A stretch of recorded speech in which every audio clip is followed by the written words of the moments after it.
Hello snowboarders of the internet, I'm your host Avran LeFeber, and in this video we're going to be reviewing the new Rome Katana. I rode this board at Arapahoe Basin in the preseason. It was bluebird skies, warmer temps on the lower mountain that was a little slushy, ice on the top of the mountain, chunder, frozen groomers, crispy groomers, kind of just a mix of all preseason conditions, and I rode it on my Telos Mike Rankwit snowboard with my K2 Thraxis boots. When it comes to adjustability, you have 3 screws that help slide the heel cup in and out just to get your boots centered on there. Your toe ramp is fully adjustable. The toe strap is on push pin, so you can push down, pull back up to get it locked in.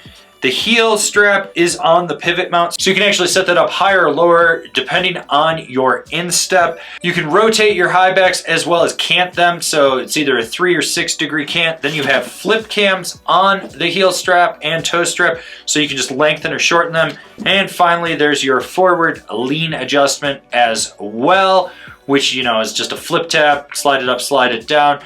And I did ride these with a 2.5 degree canted footbed. I think there's still a 0 degree that you can get with these. I'm not sure if it's still offered with them right off the bat, but I think it is.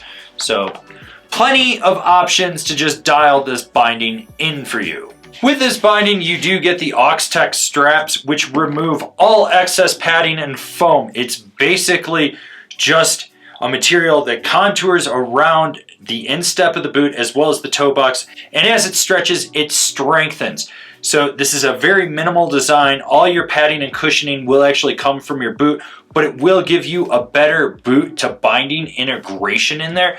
It grips exceptionally well on both the heel and the toe. You never have to worry about it. In fact, that toe strap will fit just about any boot shape out there. When it comes to the ratchets, the 1-finger quick release is amazing. It works exceptionally well. They climb very well. I've never had any problem with them sticking or releasing. They're designed so that they work, as I've already said, exceptionally well. The high back has that middle of the road flex to it, so when you push into it, you notice that it's there, but it's never overwhelming or just domineering you. There's a bunch of lateral give to it as well. The forward lean adjustment works well. At the end of the day, it's a high back. What more could you ask for? The overall flex of this binding is just a hair past middle of the road. It's not overly demanding. It's not an aggressive binding by any means. You do get more lateral flex just because this has that ASIM heel cup wrap in there. So that means that it doesn't fully wrap around. So you can just leverage on the outside a little bit more with it.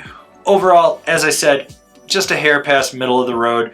You can charge with it when you need to, and you can be laid back with it when you want to. The overall ride of this binding is flexible and friendly. That means it's highly approachable for just about all kinds of riding. You can charge with it when you want to. You can be laid back with it when you need to. You notice that lateral flex in there.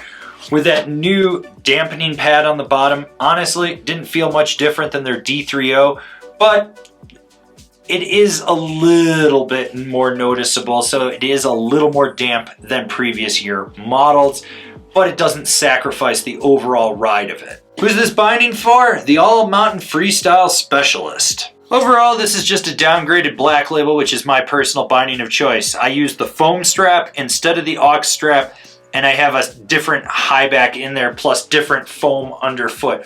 Overall, feels almost exactly the same when you ride it. It's predictable. You know what you're going to get out of it. It's a great binding for what it actually is. Comparable bindings: the Bent Metal Transfer, the K2 Formula, the Ride C8. This has been my review of the Rome Katana. Do you agree? Do you disagree? Do you own a pair? Are you going to buy a pair? Leave me a comment down below. Let's have a conversation about this binding. If you're new here, remember to subscribe, click the bell, get those notifications. That way you're not missing any of the videos we got coming out for all you snowboarders of the internet. And if you really like what we're doing over here and you want to support us further, swing on over to Angry Snowboarder VIP and become a member. Sure, I could tell you more here. I got a video over there that explains it so much better. As always, I've been your host, Avran LeFeber, and I'll see you in another video.